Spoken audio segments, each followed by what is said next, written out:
Olá a todos e sejam muito bem-vindos ao canal Lógica Fria. Se você é novo por aqui, não se esqueça de se inscrever no canal e deixar o seu like no vídeo. Hoje vamos conversar sobre o filme Alien Romulus, 2024. O silêncio da estação espacial, um ventre metálico suspenso no vácuo gélido, é quebrado por uma série de alarmes estridentes. A tripulação, composta por jovens técnicos e cientistas repletos de ambição recém-saída da academia, estava ali para um trabalho de recuperação de dados de uma nave abandonada. Um daqueles contratos que parecem rotineiros, mas que prometem um avanço rápido na carreira. Pense em pessoas como Ray, que sempre sonhou em ser a primeira a desvendar um mistério cósmico, movida pelas histórias de exploradores espaciais que ela lia obsessivamente na infância. A nave, a Romulus, estava escura e cheia de sedimentos biológicos. O ar lá dentro era pesado, carregado de um cheiro metálico e rançoso. A equipe se move para o núcleo da nave, munida apenas de lanternas e um entusiasmo juvenil que logo seria substituído pelo pavor. Eles não estavam preparados para o que encontraram: um ninho, um berçário de pesadelos orgânicos. O primeiro contato é sempre o mais chocante. Um dos membros da equipe, talvez o mais ingênuo, é atacado por uma criatura pequena, rápida, que se prende ao seu rosto com uma força brutal. É o início da infecção, o prenúncio de uma metamorfose horrível. O pânico toma conta. A ordem e a disciplina acadêmica se desfazem diante da selvageria da biologia alienígena. A sobrevivente relutante, vamos chamá-la de Tuva, que sempre se destacou em engenharia mecânica, demonstrando uma habilidade quase intuitiva para consertar sistemas complexos, percebe que a ameaça não é apenas uma criatura, mas um ecossistema predatório. Ela tenta usar seu conhecimento técnico para selar portas, desviar energia, criar armadilhas rudimentares, mas o alienígena é adaptável. Uma máquina de matar otimizada pela evolução em um ambiente hostil. A criatura, o xenomorfo em sua forma adulta, emerge. Não é apenas um monstro, é uma obra de arte macabra da natureza. Alto, esguio, com a cabeça em forma de capacete polido, e aquela boca secundária. Um pesadelo hidrodinâmico. Ele caça com uma inteligência fria, usando os dutos de ventilação, as sombras, cada falha no design da estação espacial como uma vantagem. Tuva, agora isolada e ferida, lembra-se de um protocolo de emergência que aprendeu quase por obrigação em um simulador antigo, um que envolvia sobrecarregar o reator principal para incinerar qualquer contaminação biológica. É a única saída, um ato de desespero que a forçará a confrontar o monstro em seu território mais vulnerável. A perseguição é claustrofóbica. O som dos passos pesados do alienígena ecoa nos corredores vazios, pontuado pelo chiado do ar sendo liberado pelas rupturas no casco. Tuva usa tudo o que tem. Um maçarico de solda improvisado como arma, painéis soltos como escudos. Ela se move não com a coragem irrefletida de um herói de filme de ação, mas com a obstinação calculada de alguém que precisa sobreviver para provar que todo o seu esforço acadêmico não foi em vão. O confronto final se dá perto do reator. O calor é insuportável. A luz bruxuleia. Ela consegue atrair a criatura para a câmara de sobrecarga. Em um movimento rápido, mais instinto do que planejamento, ela aciona a sequência de autodestruição. O rugido do alienígena é ensurdecedor, misturando-se ao gemido do metal se liquefazendo. Quando a poeira assenta, Tuva está sozinha, exausta, envolta em fuligem e no silêncio opressor do espaço. Agora um silêncio de vitória amarga. Ela conseguiu, mas o preço foi a perda de todos, e a confirmação de que os segredos mais profundos do universo não são feitos para serem desvendados por ambiciosos recém-formados, mas sim para serem temidos e deixados intocados. Ela embarca em uma cápsula de escape, deixando para trás a Romulus como um túmulo brilhante. A luz fraca da cápsula de escape mal iluminava o rosto de Tuva, revelando cortes e hematomas que contavam a história de uma luta visceral. Seus olhos, antes cheios daquela faísca de engenheira brilhante que resolvia problemas complexos em diagramas de circuitos, agora carregavam o peso de quem viu a falibilidade da ordem humana diante da perfeição predatória alienígena. Ela se lembrava vividamente de Ray, cujo entusiasmo inicial em catalogar qualquer anomalia biológica se transformou em gritos abafados. Ray, que sempre falava sobre a beleza geométrica da vida extraterrestre, agora era apenas material orgânico para o ciclo de vida da criatura. Essa memória a impulsionava.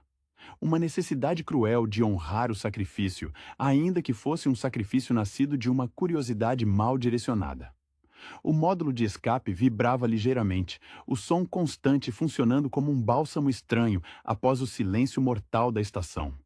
Tuva apertou contra o peito uma unidade de dados criptografada, contendo não apenas os registros da missão fracassada, mas também os dados brutos sobre a composição molecular do ácido que jorrou quando ela incinerou a criatura.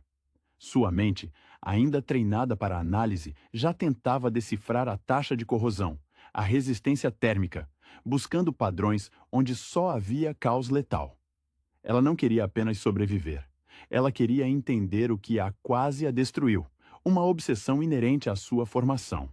Enquanto observava as estrelas frias passarem pela vigia, ela pensava na tripulação que a antecedeu na academia. Aqueles que escolheram carreiras mais seguras, longe dos confins da exploração arriscada. Eles estavam seguros, mas ela sentia uma pontada de superioridade sombria. Ela enfrentou o abismo e voltou. A escuridão da Rômulus a forçou a acessar níveis de improvisação que nenhum curso prático jamais ensinaria. O alienígena não respeitava títulos ou diplomas. Ele respeitava apenas a sobrevivência. A sensação de isolamento era quase tão opressiva quanto o medo anterior. Não havia mais a camaradagem tensa, apenas a solidão crua da viajante espacial. Tuva sabia que, ao retornar, seria a única testemunha de algo que a humanidade não estava pronta para aceitar. Ela era a prova viva de que existem formas de vida tão radicalmente diferentes que a única interação possível é a aniquilação mútua. O calor da cápsula era um conforto fugaz. Em sua mente, o eco do chiado do ácido ainda persistia, um lembrete constante de que, no vasto e silencioso cosmos, há predadores esperando pacientemente que a ambição humana os encontre. Ela fechou os olhos, não para dormir, mas para forçar seu cérebro a registrar cada detalhe da batalha, transformando o trauma em dados frios, a única moeda de troca que lhe restava. O percurso da cápsula parecia se arrastar em uma eternidade cinzenta. Tuva, agora mais máquina do que humana, mantinha o foco na leitura constante dos sistemas de suporte à vida, um tique nervoso adquirido durante os anos de treinamento em ambientes confinados. Ela notava como a tensão física havia moldado seu corpo, a musculatura tensa, pronta para reagir a um som inexistente, os reflexos mais rápidos do que seu próprio raciocínio consciente. Era uma adaptação forçada, a biologia humana se dobrando sob a pressão extrema da necessidade de aniquilar o invasor. Ela rememorava a estrutura da Rômulus, lembrando-se da arquitetura da nave abandonada, um labirinto orgânico que parecia ter sido projetado para facilitar a caçada daquela criatura. Havia algo de intencional naquela construção, uma sugestão de que talvez o perigo não fosse acidental, mas parte de um projeto muito mais antigo e sinistro. Uma ideia que ela arquivou mentalmente para ser investigada mais tarde, se houvesse um depois. A imagem de um dos engenheiros mais experientes da equipe, um homem que havia passado décadas trabalhando em estações orbitais distantes e que sempre falava com uma calma quase filosófica sobre a vastidão, retornou à sua mente. Ele havia sido o primeiro a tentar um diálogo, a abordar o ser com a metodologia de um biólogo de campo, ignorando os avisos instintivos. Sua morte foi rápida e brutal, servindo como a lição mais cara de que nem toda anomalia merece estudo. Algumas exigem apenas a extinção imediata. Tuva aprendeu essa lição com o cheiro de seu sangue fervendo. Ao revisar os últimos momentos antes de acionar a sobrecarga, ela percebeu que sua motivação não era puramente altruísta ou de autopreservação simples. Havia um elemento de desafio intelectual. Provar que sua competência técnica, forjada em simulações de alta fidelidade, era superior à arma biológica mais eficiente já concebida. Essa necessidade de validação profissional era o combustível que a impedia de sucumbir ao colapso emocional. Ela não podia falhar, pois se falhasse, toda a dedicação aos manuais e diagramas seria uma piada cósmica. O contato com o rádio de emergência foi um choque. A voz distante, um operador de resgate soando estranhamente banal, perguntando sobre o status da missão. Tuva hesitou, a garganta seca. Como traduzir o horror puro, a visão de um predador cuja existência desafia as leis conhecidas da física e da biologia, em um relatório técnico aceitável? Ela escolheu palavras frias, mecânicas, minimizando o terror para garantir o resgate, para garantir que a cápsula fosse trazida de volta à civilização. Ela se tornaria um fantasma, a única peça funcional de uma máquina que havia sido desmontada pelo desconhecido. Sua sobrevivência não era um triunfo, mas sim a carga de um segredo pesado demais para ser carregado por uma única pessoa. Ela olhou para as próprias mãos, ainda ligeiramente trêmulas, e soube que nunca mais as usaria para construir algo com a inocência de antes. Agora, elas estavam manchadas pela necessidade de destruir. O silêncio no módulo de resgate era quase ensurdecedor, um contraste violento com o barulho infernal da autodestruição da Rômulus. Tuva sentia a pressão da gravidade artificial, um retorno ao mundo dos vivos que parecia artificial e estranho após a dança macabra na escuridão da nave abandonada.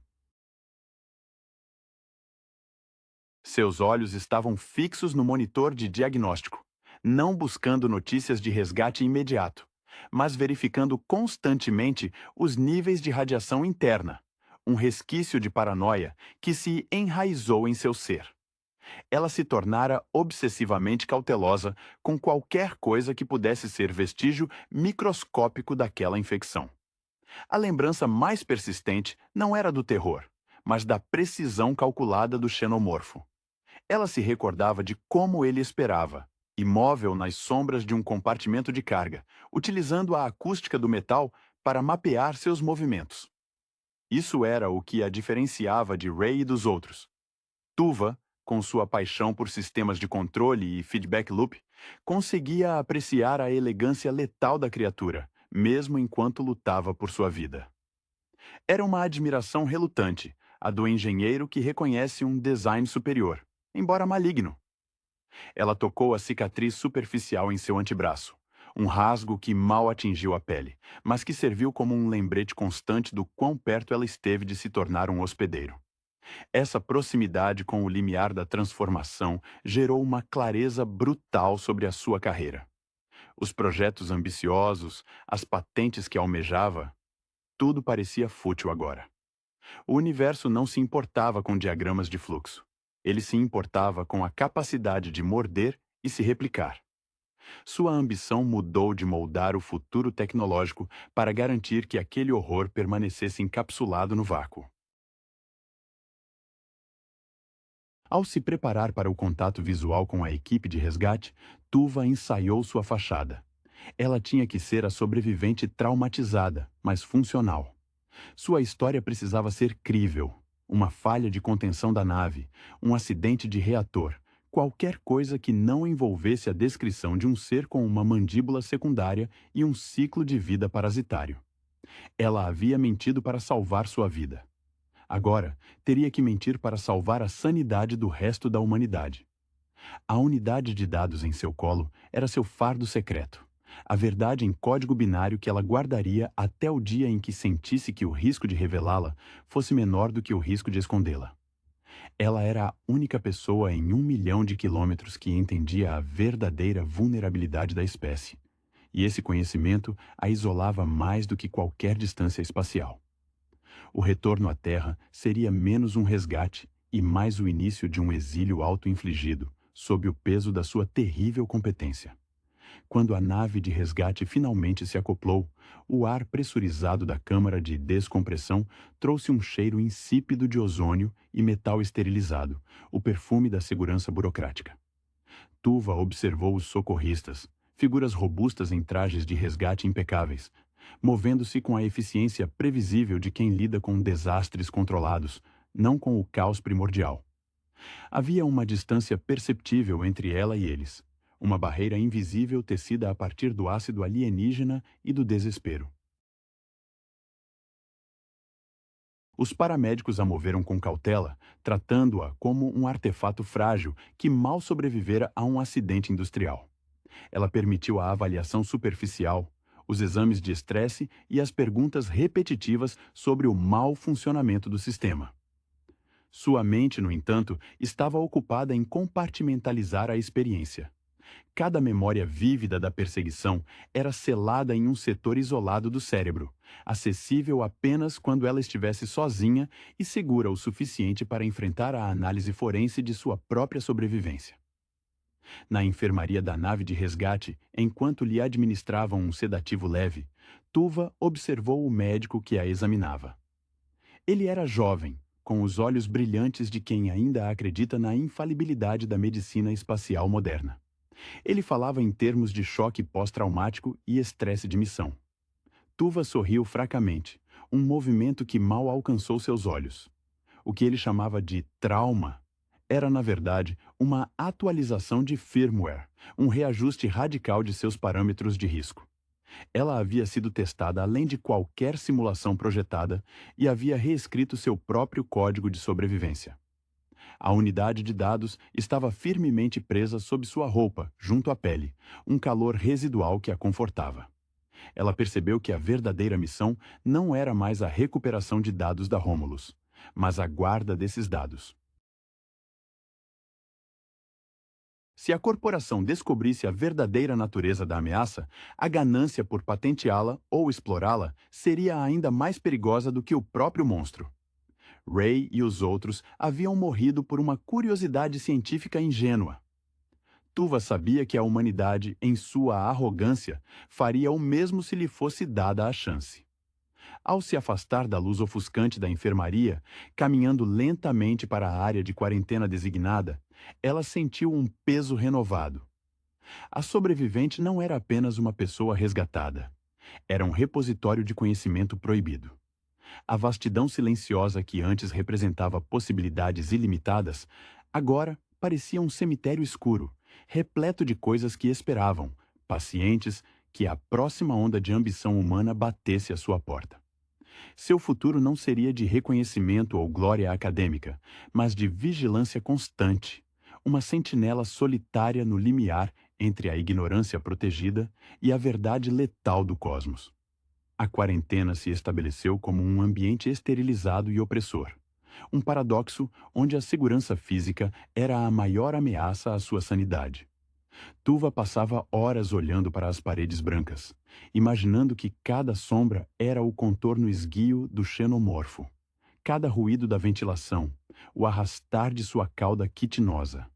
Ela evitava os interrogatórios formais, recusando-se a fornecer mais detalhes do que o estritamente necessário para validar o relatório de explosão de contenção no reator. Ela se apegava à versão da história que a protegia. Um acidente técnico, não um massacre biológico orquestrado pela natureza. Durante esses dias de isolamento forçado, a engenheira mecânica deu lugar a uma estrategista de Guerra Fria.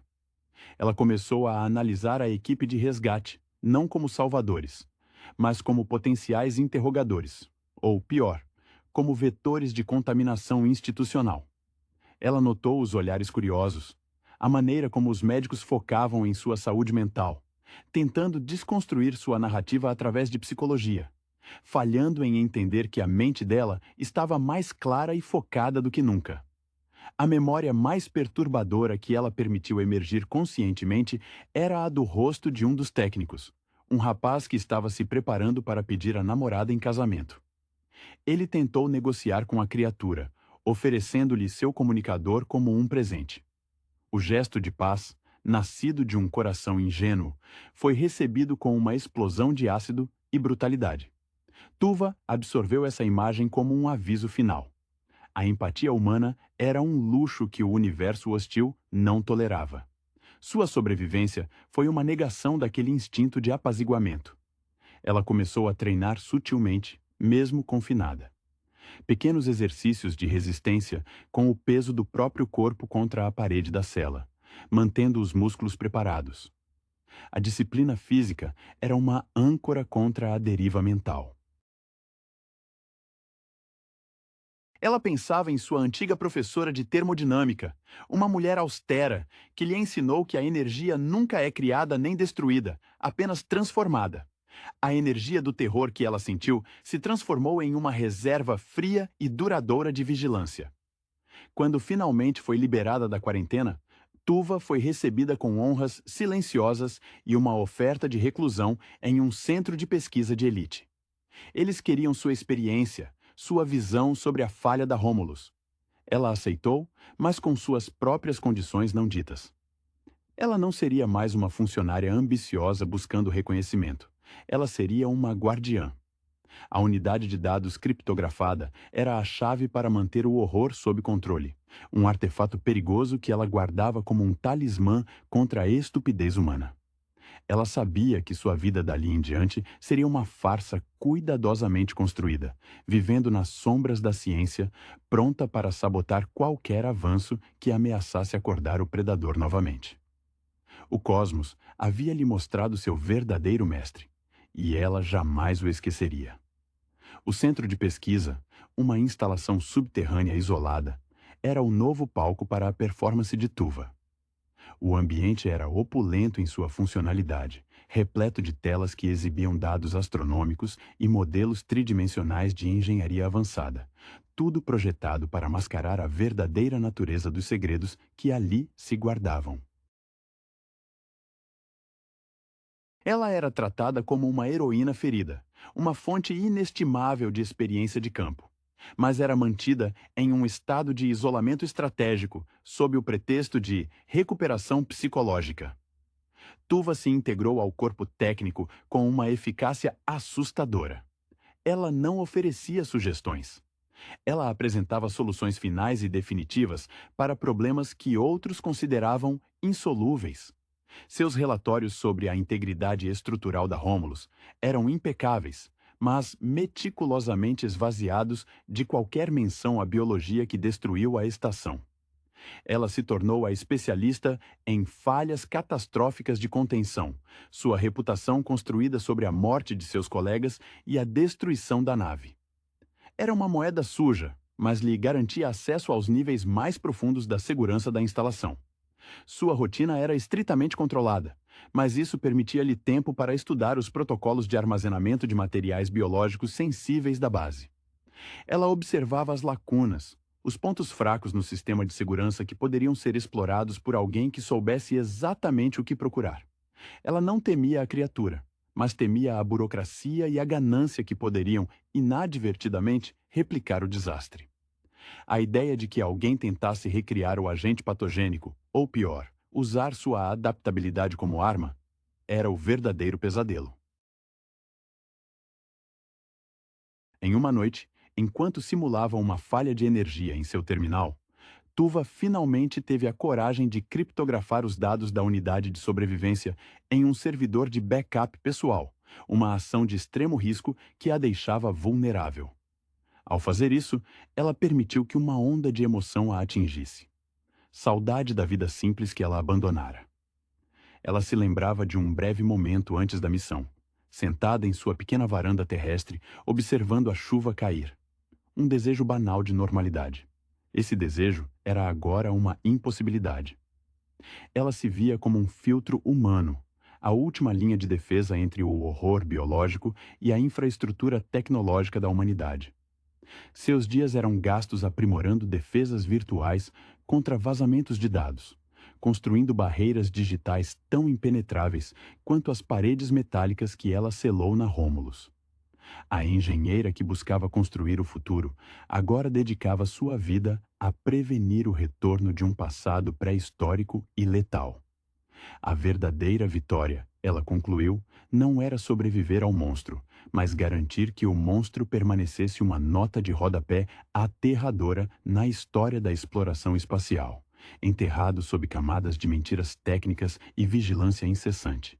A fachada de eficácia fria começou a rachar sob a pressão constante da vigilância. Tuva percebeu que, quanto mais impecáveis eram seus relatórios técnicos, mais profundamente os superiores tentavam penetrar em sua psique, buscando o trauma subjacente que justificasse sua genialidade repentina e sua aversão a qualquer menção a formas de vida exóticas. Ela se tornou um enigma vivo, um paradoxo, a maior especialista em falhas de contenção, mas ela própria um risco de contenção emocional. Um psicólogo designado, Dr. Elias Vance, com um ar de paciência professoral que lembrava um dos professores mais condescendentes de sua graduação, começou a pressioná-la sobre os detalhes sensoriais da explosão do reator. Vance não estava interessado em engenharia. Ele estava procurando por alucinações. Tuva respondeu com descrições de temperaturas, pressões e frequências de som, traduzindo o horror visceral em gráficos de engenharia pura. Ela demonstrou que sua experiência com a criatura a havia tornado imune à manipulação emocional. Ela já havia aceitado o pior cenário e o havia incorporado à sua realidade operacional. A necessidade de proteger a unidade de dados se tornou quase um ritual físico. Durante suas sessões noturnas de autorregulamentação, ela não fazia exercícios de respiração. Ela praticava a abertura e o fechamento de compartimentos de segurança sob pressão, testando a velocidade de suas mãos e a precisão de seus movimentos no escuro total, imaginando que o contato com o mundo exterior significaria a invasão. Ela se lembrava de ter lido sobre espiões e sobreviventes de campos de concentração, a necessidade de manter um mundo interno secreto, e aplicava essa lógica de sobrevivência ao seu conhecimento da biologia alienígena. Uma noite, enquanto analisava um fluxo de dados anônimo que parecia pertencer a um projeto de pesquisa espacial ultra-secreto e não sancionado, Tuva encontrou uma assinatura energética curiosamente familiar. Era um pulso fraco, quase idêntico ao que ela detectou brevemente nos sensores da Romulus antes da destruição total. Isso sugeria que a Romulus não era um achado isolado, mas talvez um ponto de contato em uma rede muito maior de descobertas perigosas.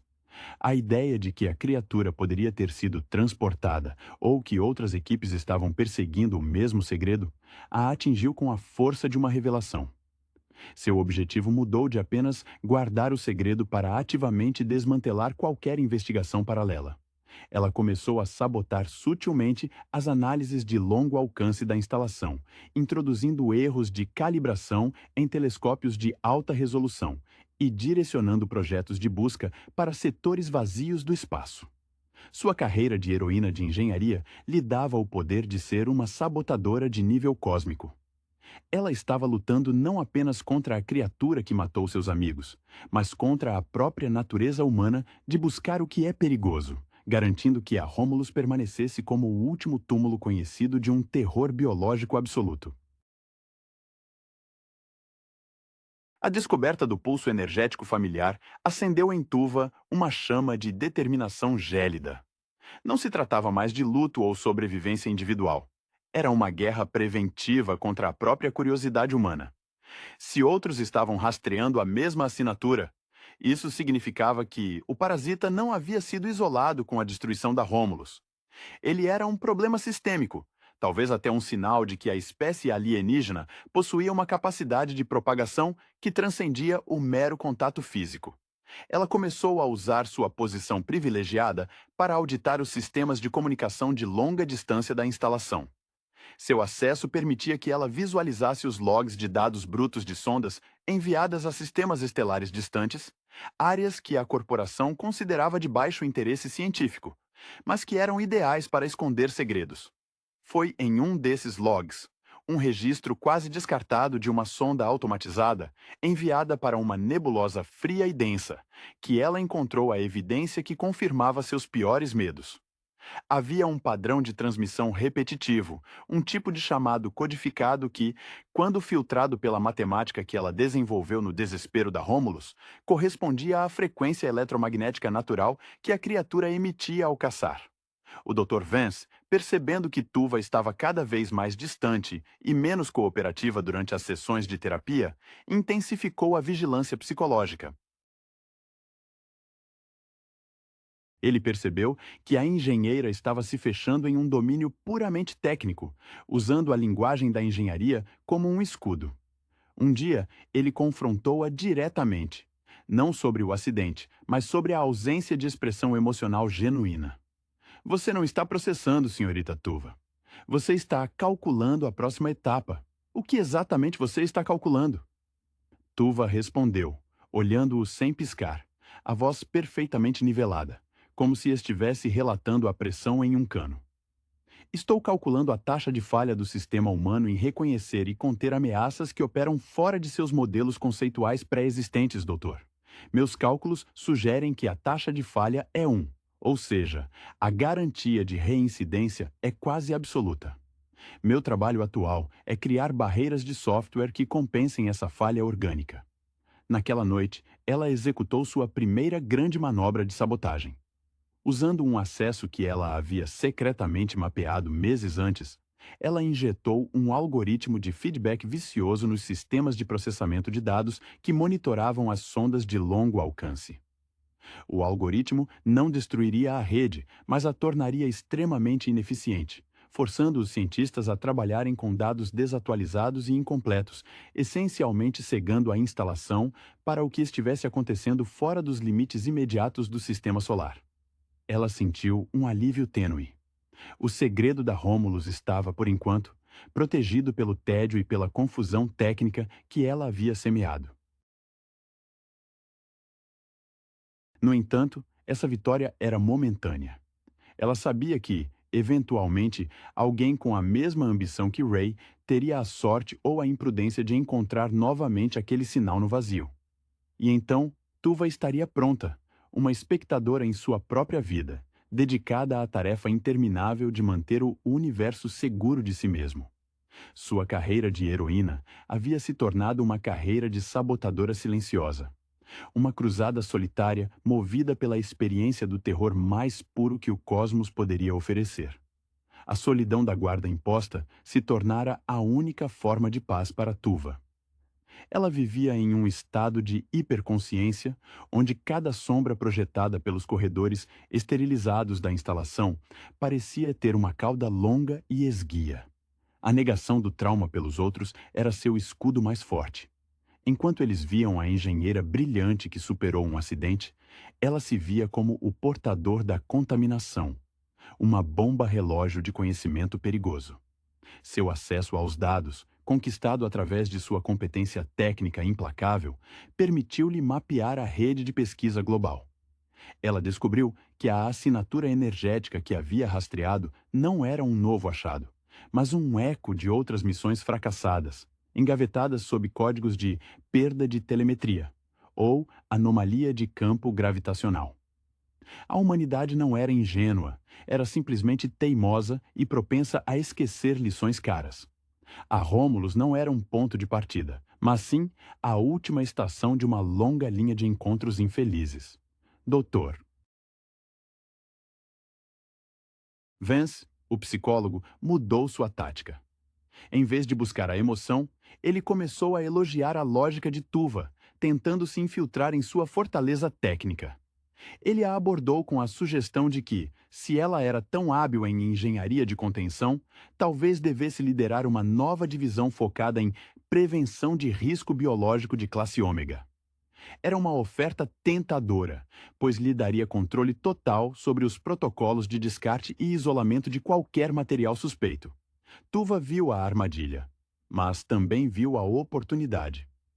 Ela aceitou a liderança da divisão, mas com uma condição: Autonomia total sobre os procedimentos de destruição imediata de qualquer amostra que apresentasse taxas de replicação acelerada ou a ácido de base desconhecida. Vance concordou, vendo a chance de canalizar a obsessão de Tuva para um resultado produtivo e seguro, sem entender que ele estava entregando as chaves do arsenal a uma cruzada pessoal. Com sua nova autoridade, Tuva implementou protocolos que eram, na verdade, um labirinto projetado para interceptar e neutralizar qualquer potencial vetor de pesquisa alienígena. Ela forçou a padronização de todos os incineradores de resíduos em alta temperatura, garantindo que, se algo com a assinatura molecular do xenomorfo chegasse ao seu domínio, seria reduzido a plasma inerte em segundos. O conhecimento adquirido com o ácido fervente da criatura tornou-se a base de toda a nova doutrina de segurança da instalação. Em seus momentos mais silenciosos, Tuva permitia-se um pequeno ato de rebeldia. Revisitar os registros de áudio da Romulus antes do ataque inicial. Ela buscava a voz de Ray, não para lamentar, mas para lembrar-se do entusiasmo imprudente que leva as pessoas à autodestruição. Ela guardava um fragmento de uma conversa trivial entre Ray e outro tripulante sobre o que comeriam no retorno. Esse fragmento era a prova de que, antes da aniquilação, eles eram apenas pessoas cheias de planos banais, não cientistas em uma tragédia épica. Tuva sabia que estava vivendo em um fio de navalha. Ela era a única guardiã contra um inimigo que não precisava de naves ou comunicação para viajar. Ele precisava apenas de um hospedeiro ambicioso o suficiente para buscá-lo. Sua vida não era mais sua. Era uma função, um algoritmo de defesa permanente, sempre calculando a próxima ameaça, sempre pronta para apertar o botão que garantiria que a escuridão da Romulus permanecesse apenas uma lembrança gélida e isolada no coração do espaço. A engenheira sobrevivente se transformara na sentinela perpétua da ignorância controlada. A ascensão de Tuva a uma posição de autoridade em protocolos de contenção biológica foi recebida com um misto de alívio e desconfiança fria pela administração da instalação. Seu foco implacável em detecção de anomalias corrosivas era visto como uma resposta pragmática ao trauma de perder uma equipe inteira. Mas sua recusa em discutir a origem do agente corrosivo era um ponto de fricção constante. A administração desejava um culpado identificável. Tuva fornecia apenas barreiras técnicas impenetráveis. Ela explorou a estrutura burocrática como um novo tipo de duto de ventilação. Usando sua nova autoridade, ela começou a reclassificar projetos de pesquisa de mineração profunda em asteroides remotos como áreas de alto risco potencial de contaminação primitiva. Sob o pretexto de proteger a base de contaminantes espaciais desconhecidos, ela direcionou recursos e atenção para longe das zonas de busca que poderiam, inadvertidamente, levar a outras naves abandonadas, como a Romulus. Era uma forma de guerra de guerrilha contra a própria exploração espacial. Vance, agora seu supervisor direto, percebeu que a mente de Tuva operava em uma frequência diferente. Ele tentou uma aproximação mais pessoal, oferecendo-lhe acesso a um pequeno observatório particular na instalação, um lugar onde ela poderia ver as estrelas sem o filtro dos monitores da base. Ele esperava que a beleza do cosmos a lembrasse do que era normal. Tuva aceitou a oferta. Sentada sob o domo, a visão do firmamento era avassaladora, mas não no sentido de inspirador. Para ela, cada estrela era um potencial ponto de origem, cada aglomerado, um risco não mapeado. Ela olhou para o doutor. Vance, que falava sobre a busca humana pelo conhecimento. Doutor, ela interrompeu, sua voz baixa, mas carregada de finalidade. O conhecimento é uma ferramenta. Se a ferramenta for mais afiada que o operador, ela o cortará. O que encontramos na Romulus não era uma descoberta. Era um predador que nos usou como ferramenta de replicação. Nesse momento, Tuva percebeu que a única maneira de manter a verdade oculta não era apenas sabotar a pesquisa, mas tornar-se a própria fonte de desinformação confiável. Ela começou a injetar pequenas, quase imperceptíveis, inconsistências em seus próprios relatórios técnicos de defesa. Ela criava erros conhecidos no sistema de monitoramento, falhas que seriam detectadas, corrigidas e, crucialmente, documentadas. A comunidade científica veria esses erros como a prova de que Tuva, apesar de brilhante, era falível, humana e, portanto, menos ameaçadora como detentora de um segredo. A unidade de dados, que ela guardava com tanta devoção, tornou-se um fardo físico. O calor constante que ela imaginava ser do chip de memória era, na verdade, o calor de sua própria paranoia. Ela sonhava com a criatura, não mais atacando, mas esperando pacientemente em uma câmara escura, sabendo que a estupidez humana sempre a traria de volta. Tuva, a engenheira que queria construir um futuro, se tornou a guardiã do passado, a silenciosa censora das ambições galácticas da humanidade.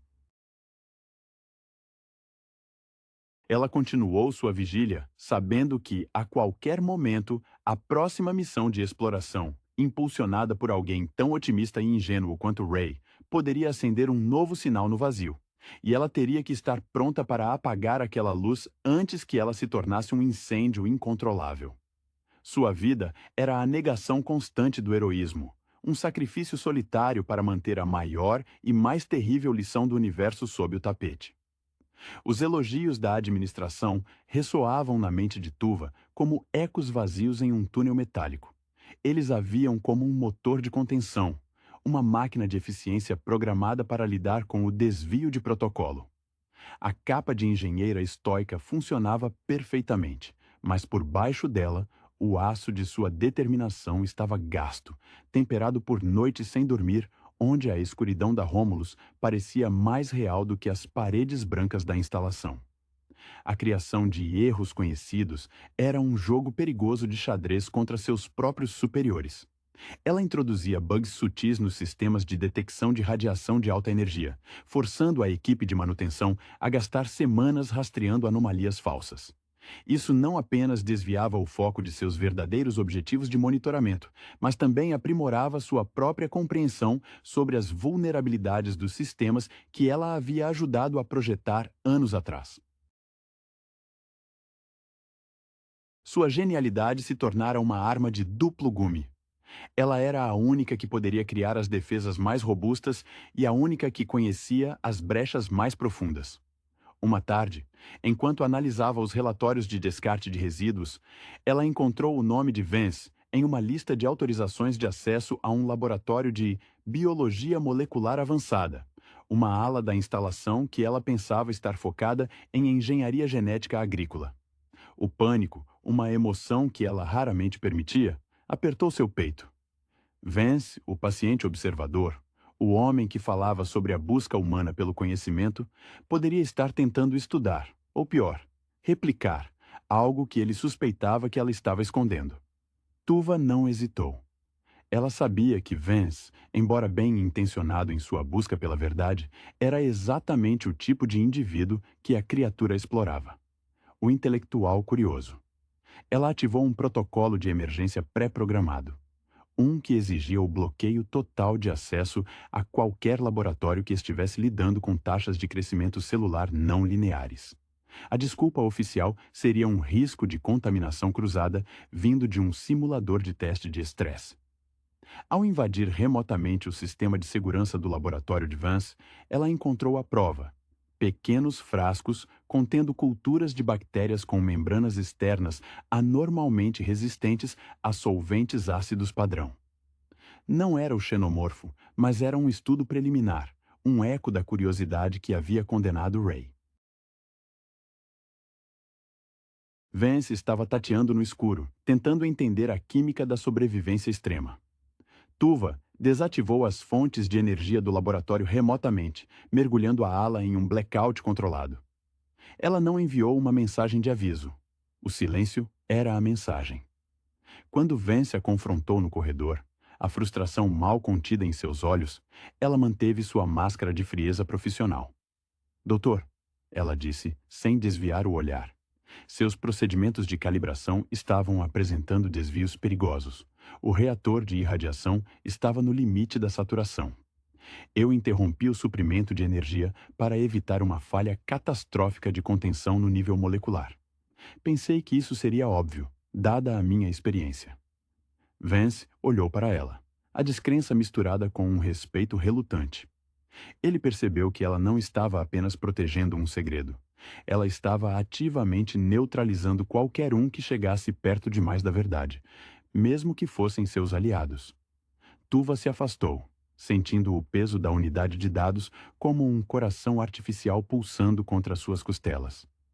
Ela era a única pessoa em todo o complexo que entendia a verdadeira natureza da falha catastrófica de contenção. E ela faria de tudo para garantir que essa falha permanecesse apenas sua. Uma lição aprendida à custa de almas sacrificadas. Uma lição que a humanidade ainda não estava pronta para aceitar. A guerra contra o desconhecido estava sendo travada diariamente, não lá fora, mas dentro das paredes seguras da civilização. A eficiência calculista de Tuva começou a corroer os últimos vestígios de sua humanidade residual. Ela dormia em períodos curtos e fragmentados, seus sonhos preenchidos com a geometria impossível da Rômulus e o som de metal sendo rasgado. Acordava sempre com a sensação palpável do toque frio da criatura em sua pele. Um toque que nunca existiu fisicamente, mas que se tornara uma memória fantasma implantada em seu sistema nervoso. Ela começou a negligenciar o cuidado pessoal, vendo a manutenção do corpo como um desperdício de tempo que poderia ser gasto fortalecendo as defesas digitais. Seu cabelo, antes bem cortado, agora caía em mechas oleosas ao redor de um rosto pálido, marcado por olheiras profundas que ela disfarçava sob o brilho artificial das telas.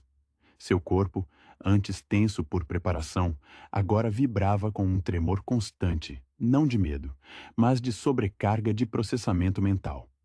Ela era um sistema operacional rodando em um hardware defeituoso, exigindo mais recursos do que podia fornecer. A sabotagem contra Vance serviu como um ponto de inflexão. Ela havia atravessado o limite de proteger o segredo para ativamente neutralizar colegas de trabalho.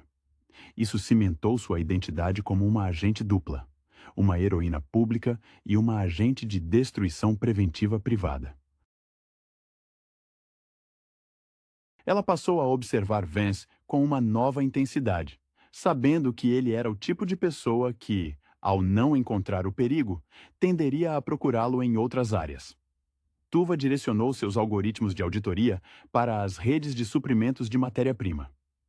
Se a criatura era um parasita biológico tão eficiente, talvez ela tivesse um ciclo de vida que exigisse certos elementos raros ou isótopos pesados para sua replicação ou mutação.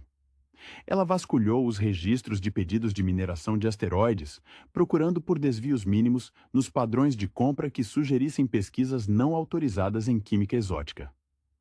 Foi assim que ela encontrou a pista. Um pedido recorrente, mas sempre desviado e camuflado como catalisadores para baterias de longa duração, de uma instalação de pesquisa orbital obscura, apelidada de Projeto Ícaro. Esta estação, longe da jurisdição direta da corporação principal, era conhecida por operar com autonomia moral questionável, focada em viagens interestelares de longa duração, o que implicava a necessidade de sistemas de suporte à vida incrivelmente robustos, e talvez, com base na engenharia que ela testemunhou, a necessidade de soluções biológicas radicais. O pulso energético familiar que ela havia rastreado antes não era apenas um chamado. Poderia ser um sinal de um ninho, um ponto onde a criatura estava se replicando ou evoluindo em um ambiente protegido.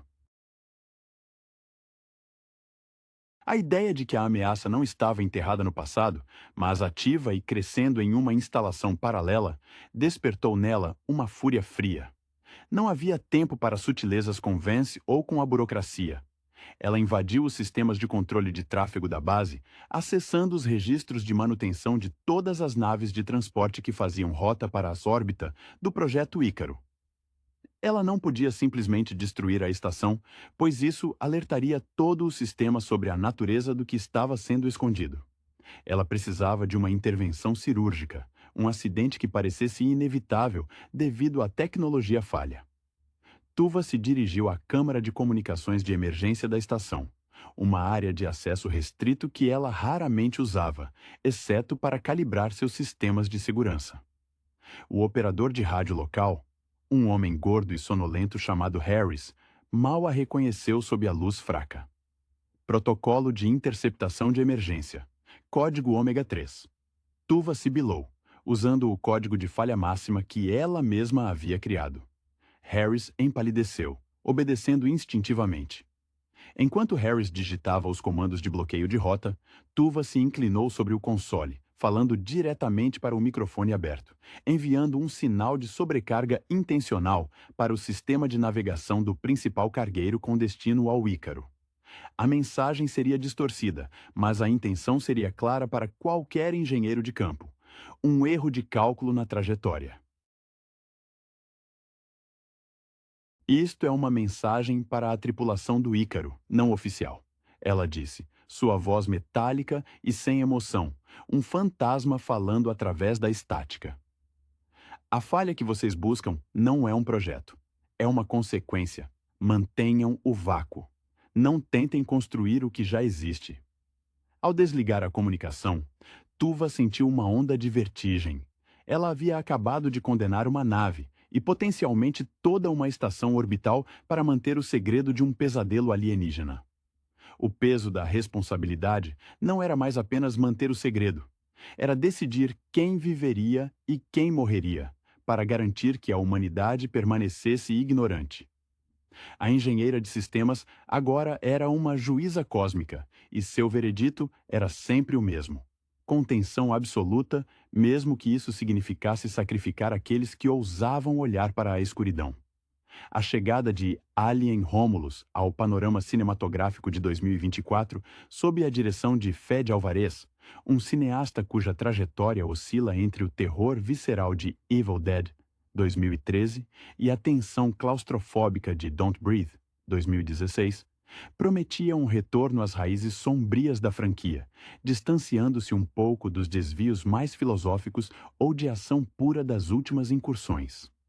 O filme se posiciona como um prelúdio direto ao clássico de Ridley Scott, de 1979, focando em um grupo de jovens exploradores espaciais, o que imediatamente evoca a sensação de vulnerabilidade inerente aos primeiros filmes da saga. A escolha de ambientação, uma estação espacial abandonada ou um mundo alienígena inóspito, é fundamental para estabelecer o tom. Alvarez é mestre em criar ambientes que são, por si só, antagonistas.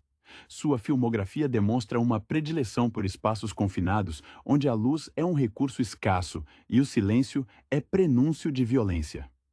Em Romulus, essa claustrofobia é amplificada pela juventude e inexperiência do elenco. A protagonista, interpretada por Kylie Spenny, cuja performance em Priscila já havia demonstrado uma capacidade de carregar o peso emocional de narrativas silenciosas, aqui precisa transitar entre o terror físico e a pressão psicológica de ser a última linha de defesa. O cerne da força da franquia Alien sempre residiu na biologia implacável do xenomorfo e na forma como ele expõe as falhas humanas, sejam elas corporativas, como a ganância da Weyland-Yutani, ou simplesmente a fragilidade biológica. Romulus parece abraçar essa crueza. Diferente de Prometheus ou Alien Covenant, que tentaram preencher lacunas mitológicas complexas, Alvarez parece focar no ciclo de vida básico: invasão, incubação e caçada. Essa simplicidade, quando executada com maestria técnica, é a receita para o horror eficaz. A cinematografia, que presumivelmente faz uso extensivo de sombras profundas e iluminação industrial dura, reflete a influência estética de H.R. Giger, mantendo a ameaça subentendida. Observa-se uma clara intenção de honrar a tensão tátil do original, onde o som do gotejar ou o ranger do metal são tão aterrorizantes quanto o próprio monstro. Em filmes anteriores, como Don't Breathe, a audição era o sentido primário explorado. Em Romulus, espera-se que o som seja o arauto constante do perigo que se esconde nas condutas de ventilação. A narrativa dos tripulantes jovens, que provavelmente estão ali por alguma razão que remete à exploração de recursos ou coleta de dados, estabelece um contraste deliberado com a profissionalização da tripulação da Nostromo. Eles não são astronautas de carreira. São mais parecidos com trabalhadores braçais ou exploradores ambiciosos, o que os torna mais suscetíveis a erros catastróficos. É nesse terreno fértil, de incompetência misturada com a inevitabilidade biológica, que o xenomorfo prospera. A decisão de ambientar o filme antes do primeiro contato oficial conhecido sugere que estamos vendo o nascimento de um novo pesadelo para a humanidade, ou a descoberta de uma ameaça que já estava ali, adormecida. Se Álvarez conseguiu manter o ritmo lento e opressor que caracterizou seus melhores trabalhos, evitando a tentação de transformar a criatura em um mero espetáculo de CGI, Alien Romulus tem o potencial de ser um capítulo digno, um lembrete brutal de que, no espaço, ninguém pode ouvir seus gritos e a perfeição da predação biológica não se importa com a evolução tecnológica humana. É o retorno ao terror fundamental, despojado de excessos conceituais, focado na luta desesperada pela sobrevivência contra uma forma de vida que é a antítese da nossa própria. A performance de Spahn, carregando o núcleo emocional, sugere uma profundidade que transcende o arquétipo da Final Girl tradicional. Não se trata apenas de instinto de sobrevivência. Há a necessidade de processar o trauma em tempo real. Uma característica que Álvares explora bem em seus protagonistas sozinhos ou em pequenos grupos sob pressão extrema, como a jovem cega em seu thriller anterior. Em Romulus, essa vulnerabilidade inicial deve se transformar em uma adaptação feroz. Um aprendizado acelerado sobre o predador, cujas regras são simples e universais. Espera-se que a jornada dela seja menos sobre heroísmo clássico e mais sobre a supressão do pânico e a exploração inteligente das poucas vantagens que um humano pode ter contra uma máquina biológica perfeita. O design de produção, ao retratar uma tecnologia que parece funcional, mas desgastada, ecoa a estética Used Future de Alien. Essa sensação de equipamento que falha no momento crucial é um dispositivo narrativo poderoso. Os trajes espaciais, as portas emperradas, a dependência de sistemas rudimentares de suporte de vida, tudo isso funciona como lembretes constantes da fragilidade da engenharia humana diante da força bruta e adaptativa do xenomorfo. Não estamos vendo naves brilhantes da frota militar, mas sim um ambiente de trabalho sujo e perigoso, o que aumenta a identificação com o perigo iminente. A ausência de figuras autoritárias claras, como Ash ou David, coloca a responsabilidade inteiramente sobre os ombros dos jovens. Isso permite que o filme explore a dinâmica de grupos sob estresse máximo, a desconfiança mútua, o sacrifício instintivo e, inevitavelmente, a traição acidental ou intencional causada pelo medo. Em um cenário onde a comunicação com o exterior é cortada ou inútil, as interações internas definem quem vive e quem se torna um hospedeiro. A atmosfera de paranoia, tão crucial para o sucesso do filme de 1979, deve ser o principal veneno social injetado neste novo grupo. A direção de Álvarez, que valoriza a tensão construída sobre a revelação completa, sugere que o xenomorfo de Romulus será mais uma sombra ameaçadora no início. A criatura deve emergir gradualmente, explorando a escuridão e o som, forçando o espectador a preencher as lacunas com seu próprio terror. Esta abordagem respeita a filosofia central da franquia: o medo do desconhecido e a impossibilidade de combater algo que não pode ser compreendido ou negociado. Se o filme resistir à tentação de tornar a criatura excessivamente explícita ou prolífica, manterá o impacto singular de cada encontro, garantindo que a ameaça permaneça existencial, e não apenas um desafio físico a ser superado com armas maiores. É um exercício de contenção que, vindo de Alvarez, tem boas chances de ser executado com precisão cirúrgica. A ambientação, por ser um prelúdio, carrega o peso da descoberta, e isso se reflete na psicologia dos personagens. Eles não estão lidando com um inimigo conhecido. Para eles, o que está à solta pode ser uma anomalia biológica sem precedentes, ou pior, o resultado de experimentos que eles nem imaginam. A inexperiência dos protagonistas, que se traduz em decisões apressadas e falta de protocolo, torna-se o combustível para a tragédia. Imagina-se que haja um ou dois membros do grupo que tentam aplicar a lógica científica a uma situação que exige apenas instinto primitivo de fuga ou combate, gerando atritos internos vitais para a trama. A jornada de Spine, sendo o eixo da narrativa, provavelmente se desdobrará em uma evolução dolorosa da inocência para a brutalidade necessária. A jovem atriz, acostumada a papéis que exigem uma leitura interna intensa, deve traduzir a exaustão e o terror sensorial. Cada corredor escuro, cada respiração rouca precisa carregar o peso da história pessoal que ela tenta desesperadamente proteger. A emoção central aqui não é apenas o medo de morrer, mas o pavor de ser consumido, de ter o corpo transformado em um ninho, uma violação biológica definitiva que anula qualquer identidade prévia. A estética gigeriana, revisitada por Álvares, deve focar no orgânico e no industrial, se fundindo de maneira repulsiva.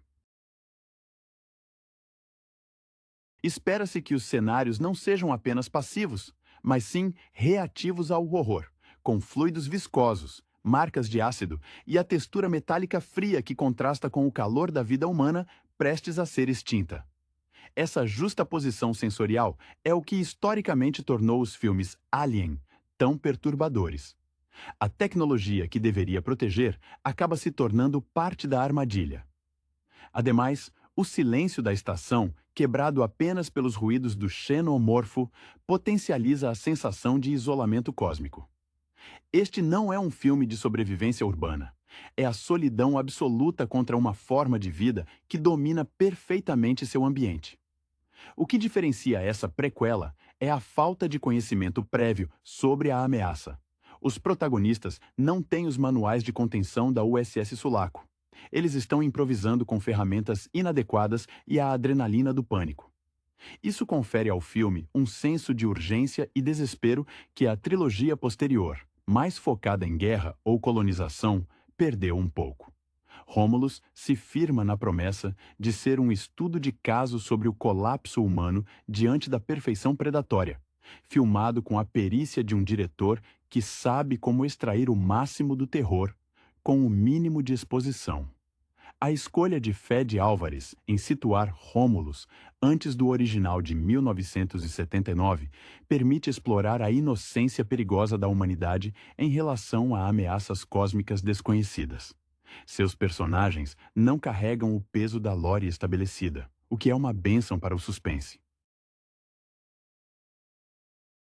Eles são jovens, talvez idealistas ou simplesmente desavisados, representando a carne fresca que o xenomorfo busca naturalmente. A direção de Álvares, marcada por uma urgência quase febril em seus filmes de suspense, deve ser canalizada aqui para manter a intensidade do terror sem cair na armadilha da ação desenfreada. Ele deve tratar o espaço como um labirinto claustrofóbico, onde cada sombra esconde um predador cujas motivações são puramente biológicas e inescrutáveis. Kylie Spahn, como a figura central, tem o desafio de transmitir o terror sem sucumbir ao melodrama. Sua experiência em papéis que exigem contenção emocional, como em suas aparições em projetos de ficção científica anteriores, sugere uma base sólida para interpretar a deterioração mental sob estresse contínuo. Espera-se que sua transformação seja marcada por uma perda progressiva de empatia pelo resto da tripulação, à medida que a prioridade se torna unicamente a sobrevivência individual em um ambiente hostil. A química de medo entre os jovens, a desconfiança que surge quando um deles desaparece ou se comporta de maneira errática, será crucial para humanizar a experiência antes que ela se torne puramente visceral. O design sonoro, como mencionado, será um personagem à parte. Álvares demonstrou em Don't Breathe que pode transformar sons cotidianos em instrumentos de tortura psicológica. Em Romulus, isso significa amplificar o som metálico do traje espacial, o ruído áspero da respiração nos comunicadores e, claro, os sons guturais e inesperados do xenomorfo. A ausência de uma trilha sonora bombástica ou excessivamente emotiva no início reforçará a sensação de abandono, permitindo que os sons diegéticos construam a tensão de forma orgânica. A criatura, quando finalmente revelada, deve ser definida por seu som e movimento rápido, nunca permitindo que o espectador se acostume totalmente à sua presença visual. A premissa de Prelúdio força o filme a lidar com a tecnologia de forma mais primitiva. Os equipamentos são menos sofisticados. Os sistemas de segurança são falhos por projeto ou idade. Isso intensifica a vulnerabilidade. Os personagens não têm um Ripley para guiá-los, ou uma nave com protocolos de quarentena bem definidos. Eles estão aprendendo as regras da morte em tempo real, e cada tentativa de reparo ou fuga os coloca mais profundamente na teia do pesadelo.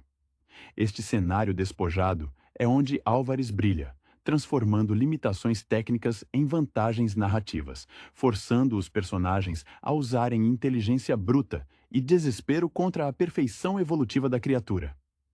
Alien Romulus promete, assim, ser uma cápsula do tempo do terror espacial, focada na experiência mais pura e aterrorizante da franquia. O encontro com o predador supremo em um ambiente onde a ajuda jamais chegará. A cor e a iluminação dentro da estação espacial se tornam metáforas visuais para o declínio moral e físico dos ocupantes. Predominantemente, deve haver um uso de tons frios, azuis e verdes hospitalares que contrastam brutalmente com os vermelhos escuros e as sombras saturadas que a criatura projeta. Essa paleta cromática, que remete diretamente ao estilo de Scott, sinaliza um ambiente onde a esterilidade tecnológica falhou em conter a natureza selvagem. Espera-se que as cenas de infestação sejam filmadas com uma estética quase barroca de horror, onde o interior da estação, já hostil, é gradualmente redecorado com a arquitetura alienígena, um crescimento biológico que sufoca e redefine o espaço humano. O fascínio do xenomorfo, do ponto de vista analítico, reside em sua absoluta falta de subjetividade. Ele não mata por crueldade ou vingança. Ele existe apenas para propagar sua forma, tornando-o um antagonista conceitual perfeito. Em Romulus, onde os protagonistas são jovens e cheios de futuro potencial, a morte pelas mãos do xenomorfo assume uma conotação mais trágica. Um desperdício de vida não por erro corporativo, mas pela simples incompatibilidade evolutiva. Essa perspectiva despojada de melodrama moralista, focada puramente na luta pela sobrevivência biológica, é o que Alvarez parece buscar, alinhando-se à sua tendência de criar cenários de vida ou morte imediatos, sem longas digressões sobre o porquê da ameaça. A direção de Alvarez historicamente se beneficia de um elenco pequeno, onde a atenção é concentrada em poucos pontos focais. A química entre os jovens exploradores, antes do terror se instalar, precisa ser estabelecida brevemente, mas com eficácia, para que a quebra dessa união sob pressão tenha ressonância emocional. Devemos ver a rápida erosão da camaradagem, substituída por olhares de suspeita e a hesitação em arriscar a própria vida por um colega que pode estar incubando o inimigo. Essa desintegração social é tão vital para o horror de Alien quanto o próprio monstro. Portanto, Alien Romulus se apresenta não apenas como um exercício de nostalgia visual e atmosférica, mas como uma redefinição do terror de primeiro contato dentro da saga. Ao remover a complexidade política e a escala militar de filmes posteriores, Álvarez foca na experiência primal do homem confrontado com um predador que transcende a compreensão humana. O sucesso do filme dependerá de quão bem ele consegue sustentar o suspense através da vulnerabilidade dos personagens e da maestria em usar o espaço e o som para sugerir a presença esmagadora do xenomorfo, antes de finalmente presentear o público com a criatura em sua forma mais aterrorizante e implacável. A gestão do tempo narrativo dentro de um filme de horror como este é um fator determinante para seu impacto duradouro. Se Álvarez seguir a cadência lenta e implacável do original, o filme ganhará uma espessura emocional maior. O público precisa sentir o tédio opressor da espera. O lapso de tempo entre os ataques que permite aos sobreviventes pensar que talvez, apenas talvez, tenham encontrado uma brecha de segurança. Este período de falsa esperança é o ponto onde o trauma se solidifica nos personagens, transformando-os de jovens exploradores em sobreviventes marcados. A lentidão não é preguiça, mas sim a simulação da asfixia imposta pelo ambiente e pela consciência da perseguição. A vulnerabilidade do elenco jovem, que não possui o treinamento militar de Hudson ou a experiência de Ripley, deve ser explorada através de suas ferramentas inadequadas. Eles não têm armamento pesado ou naves projetadas para o combate. Suas ferramentas são de reparo, diagnóstico ou mineração. A transformação de um alicate ou de um extintor de incêndio em uma arma improvisada contra o xenomorfo é um momento de clímax criativo que ressoa com a engenhosidade desesperada vista em filmes de sobrevivência clássicos. Em Romulus, cada objeto comum deve ser recontextualizado como um potencial salvador ou uma armadilha mortal. A ausência de uma ameaça corporativa explícita, pelo menos nas primeiras instâncias, permite que o foco permaneça na imediaticidade do perigo biológico. Não há tempo para questionar as ordens da Weyland-Yutani. Há apenas o imperativo de escapar da matéria orgânica que está invadindo seu refúgio. Essa pureza no conflito, homem versus xenomorfo, é revigorante após as narrativas mais amplas de Covenant, que se perderam em ideologias sobre criação e divindade. Álvarez parece interessado na teologia sombria do xenomorfo, a crença no predador perfeito, imutável e que não requer justificativas filosóficas para sua matança. A protagonista, sob o olhar de Spaeni, deve exibir sinais visíveis de deterioração física e mental. A tensão não pode ser apenas sustentada por gritos.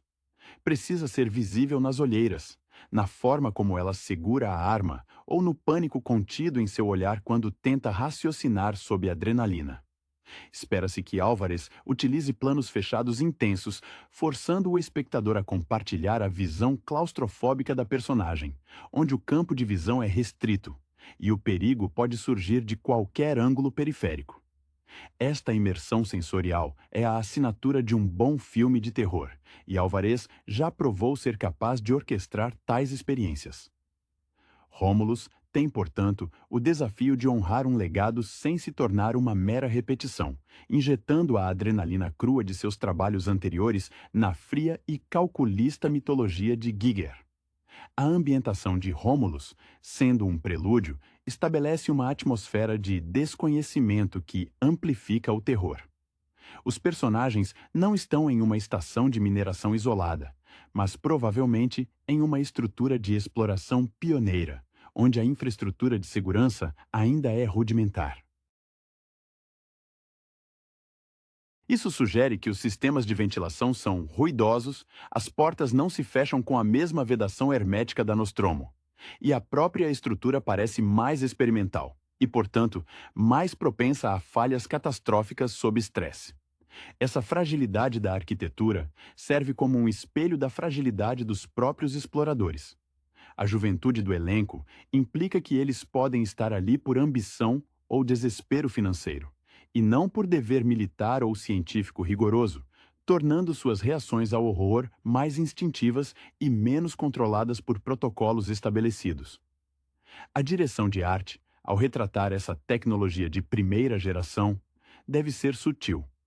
Não deve ser tão futurista quanto em Covenant, mas sim um passo atrás do visual funcional e desgastado do original de 1979.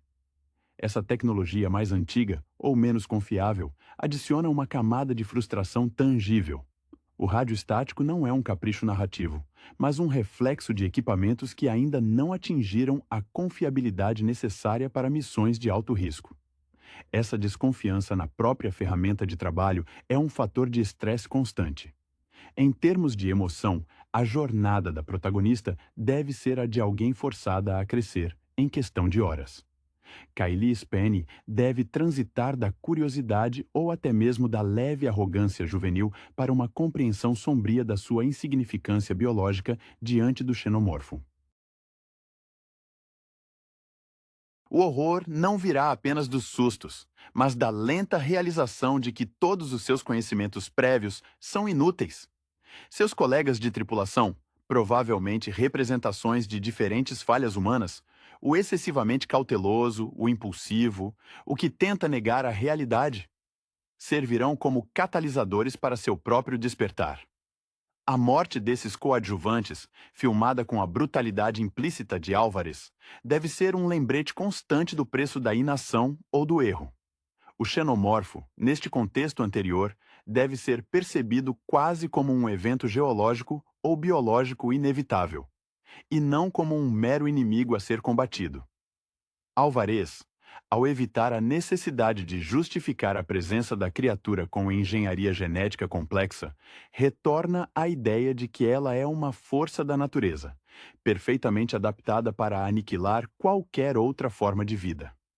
O filme, portanto, se torna um exercício de observação da morte em câmera lenta, onde a beleza horrenda do design alienígena se torna a última coisa que os personagens veem.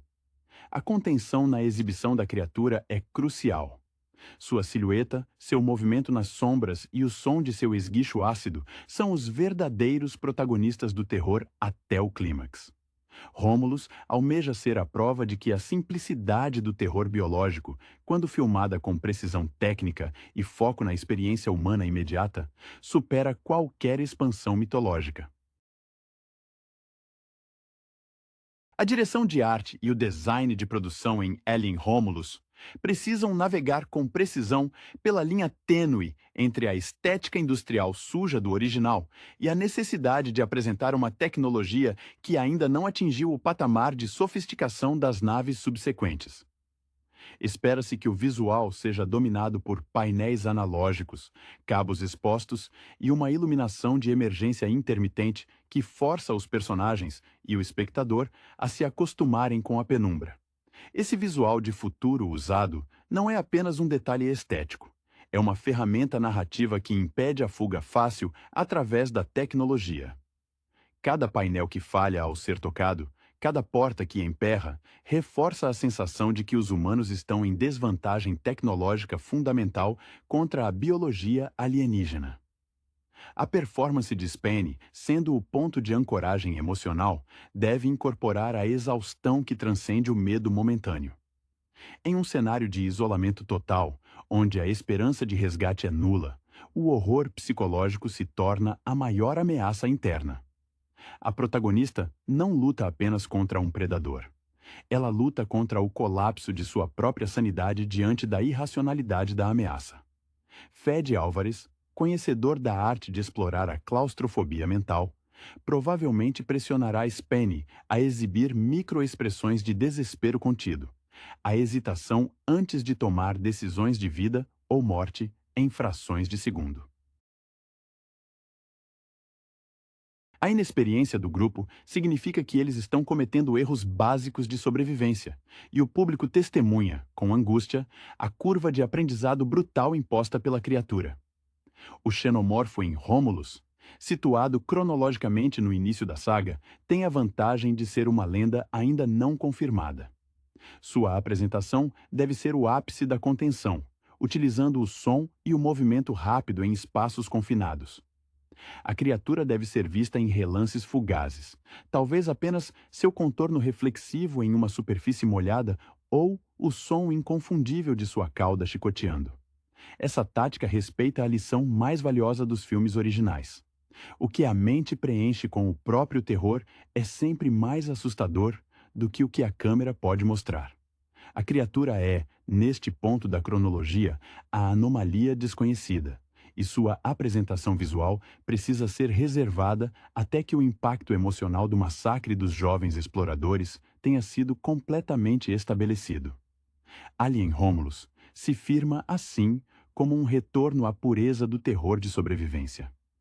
Ao remover os androides complexos e as grandes batalhas espaciais, Álvares nos devolve ao beco escuro com o predador perfeito. O filme se torna uma meditação sombria sobre a vulnerabilidade humana em seu estado mais cru, onde a única chance de sobreviver reside na capacidade de se tornar tão implacável e adaptável quanto a forma de vida que os caça. É a promessa de um filme que usa o legado de Giger e Scott não para reciclar, mas para destilar a essência do medo primordial no vácuo frio do espaço. A construção da atmosfera em Alien Romulus depende intrinsecamente da exploração da vulnerabilidade dos personagens em um ambiente que não lhes oferece refúgio.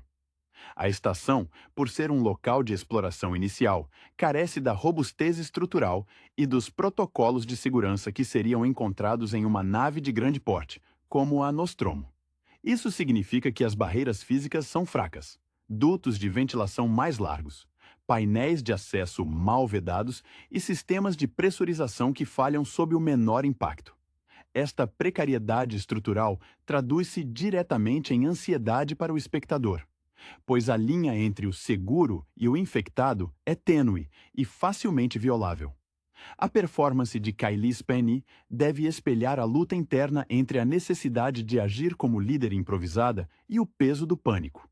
Sua evolução não será a de uma heroína militar, mas a de uma pessoa comum, sendo forçada a tomar decisões que anulam sua moralidade inicial.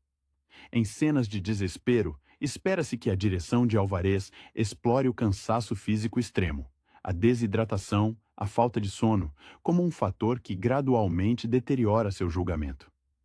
O espectador deve sentir a fadiga dela, tornando cada movimento deliberado e cada pausa no silêncio carregada de tensão. Em contraponto, os outros membros do elenco jovem devem exemplificar reações mais caóticas. O colega que congela diante da visão do facehugger, ou aquele que tenta barganhar com a situação, demonstrando que a negação é o primeiro estágio da morte na franquia. O xenomorfo, em sua aparição inicial, deve ser definido mais pelo rastro que deixa do que por sua presença completa. A acidez do seu sangue corroendo o metal, o cheiro distinto de mofo e enxofre e os sons guturais que ressoam nos corredores vazios são os primeiros sinais de sua existência. Álvares, com sua familiaridade com o terror focado no som, deve garantir que cada ruído alienígena seja um evento narrativo em si, forçando os sobreviventes a moverem-se lentamente, quase como se estivessem atravessando um campo minado acústico. Este tratamento da criatura, como uma entidade que domina o ambiente sensorial do filme, mantém o terror no nível mais elevado possível antes da confrontação física. Romulus promete ser um exercício de desolação. Ao se passar antes dos eventos conhecidos, ele nos lembra que o horror do xenomorfo é cíclico e que a humanidade, apesar de sua ambição de colonizar o cosmos, permanece fundamentalmente despreparada para o que está lá fora. O filme não deve oferecer redenção fácil ou explicações científicas detalhadas. Deve oferecer apenas o confronto cru e primário. É a volta ao pesadelo claustrofóbico, onde a única vantagem humana é a capacidade momentânea de se esconder. Uma vantagem que o xenomorfo, com sua adaptabilidade perfeita, está destinado a anular. A inevitabilidade da tragédia em Alien Romulus é acentuada pela natureza isolada da missão. Diferentemente da Nostromo, que ainda possuía uma estrutura corporativa rígida, esta equipe jovem parece estar operando com um nível de autonomia que beira a irresponsabilidade, um fator que o xenomorfo explora com eficácia predatória. O foco deve estar menos na sabotagem externa e mais na falha inerente à sua própria inexperiência.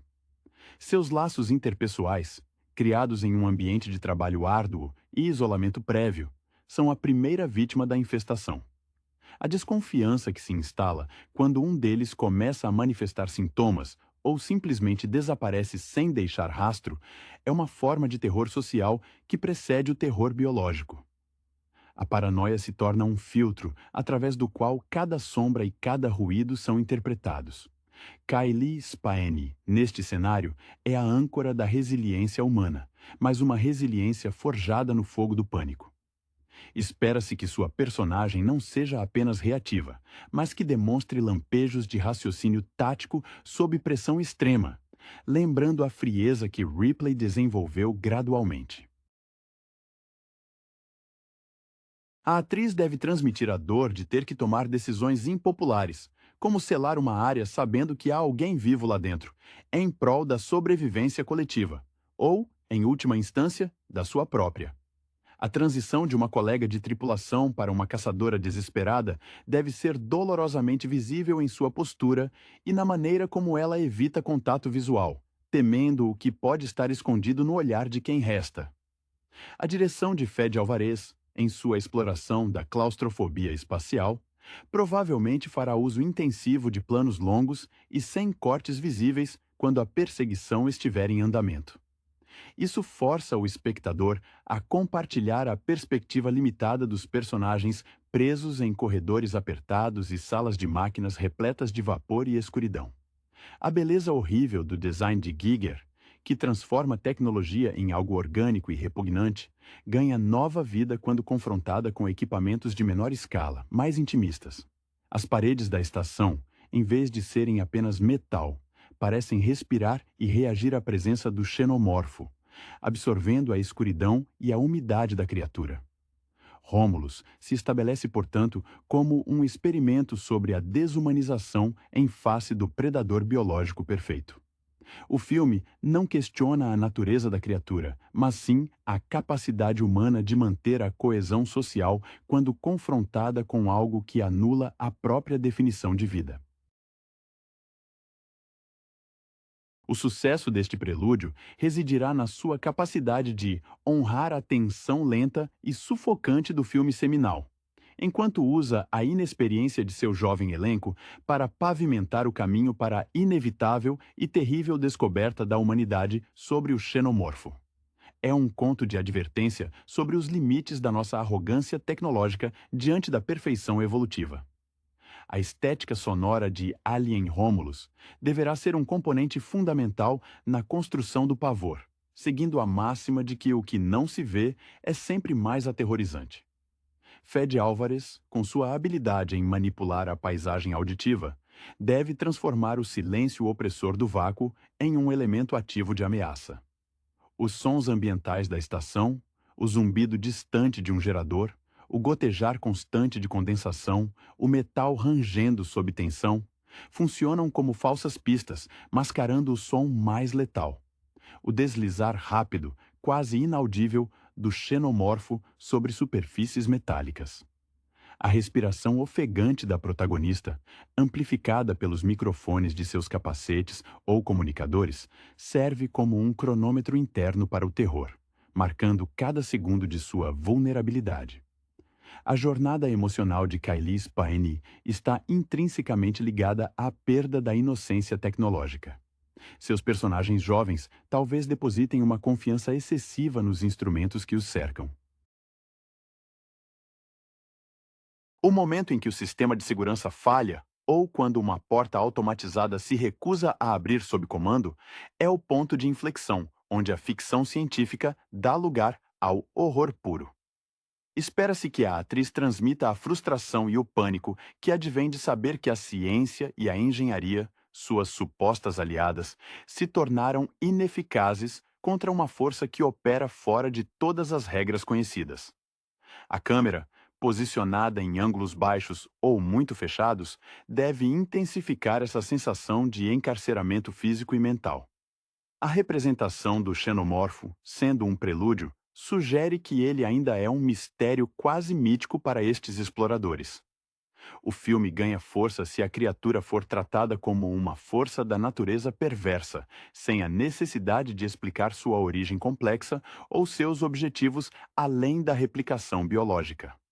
A forma como a luz interage com sua carapaça lisa e escura, refletindo apenas fragmentos de seus movimentos, é crucial. Esta criatura não é um monstro de filme de monstro. É uma máquina biológica esculpida pela seleção natural para a aniquilação. O design de Giger, neste contexto de tecnologia mais rudimentar, ganha uma qualidade ainda mais invasiva, parecendo uma doença crescendo dentro da estrutura metálica humana. Romulus se estabelece como um retorno à forma mais básica do terror da franquia, a claustrofobia implacável, combinada com a fragilidade humana. O filme se desenrola como um teste de resistência psicológica e física, onde a falta de preparo do elenco jovem é a sua maior desvantagem. A direção de Álvares, conhecida por criar situações de vida ou morte com recursos limitados, é perfeitamente adequada para este cenário. O sucesso reside em manter a tensão construída sobre a iminência, garantindo que cada passo no escuro seja um ato de fé perigoso, e que a revelação final da criatura seja um clímax de terror visceral, e não apenas um espetáculo de efeitos visuais. É a celebração do medo fundamental do desconhecido encapsulado no organismo perfeito. A estética visual de Rômulus deve explorar a dicotomia entre o frio estéril do espaço e a organicidade repulsiva do xenomorfo com intensidade.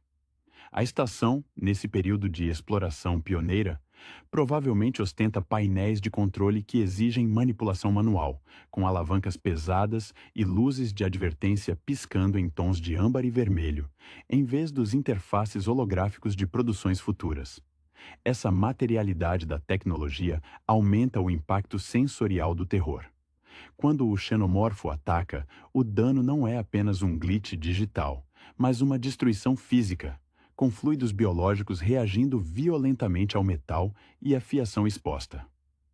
A cor predominante deve ser um cinza industrial, contrastando com o preto profundo da criatura e, esporadicamente, o brilho do ácido escorrendo, uma paleta que comunica abandono e perigo iminente. O desenvolvimento da protagonista, interpretada por Spine, não deve ser apenas sobre resiliência, mas sobre a assimilação da selvageria necessária para sobreviver. Vemos a jovem, inicialmente hesitante, começar a adotar táticas mais cruéis e eficientes.